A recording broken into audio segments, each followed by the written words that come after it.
কনস্ট্রাকশনের কাজের রড চুরিকাণ্ডে আটক 2 চোর। পূর্ব আগরতলা থানায় মামলা। এ বিষয়ে বিস্তারিত জানান ওসি রানা চ্যাটার্জি। একজন কনস্ট্রাকশন কন্ট্রাক্টর আর কি মিস্টার আদিত্য কর, ওনার কনস্ট্রাকশন সাইটে রড, আয়রন রড যেগুলি যে কনস্ট্রাকশনে ইউজ হয় 8 বান্ডেল, মানে মোর দেন 500 কেজি এগুলি চুরি হয়েছে বলে আমাদের কাছে অভিযোগ ছিল।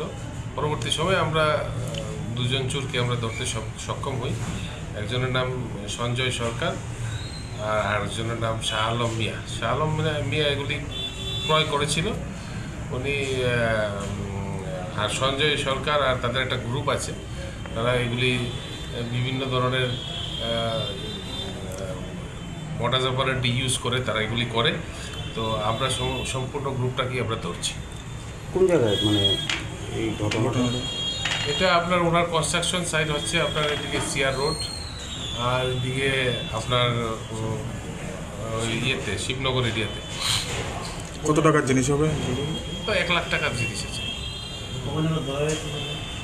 তাদেরকে ধরা হয়েছে। আমরা গত অভিযান চালিয়েছি, আজকেই আমরা অভিযান চালিয়ে ধরেছি। কোন জায়গা থেকে আটক? যুগেন্দ্রনগর এলাকা থেকে একজনকে আটক করা হয়েছে, আর একজনকে আটক করা হয়েছে এমজি বাজার এরিয়া থেকে। প্রাথমিক তদন্তে তারা আগে কোনো কাণ্ডের সঙ্গে জড়িত আছে? সঞ্জয় সরকারের বিরুদ্ধে আগেও অভিযোগ আছে, চুরির অভিযোগ আছে। আজকে কি কোর্টে? আজকে আমরা ওদেরকে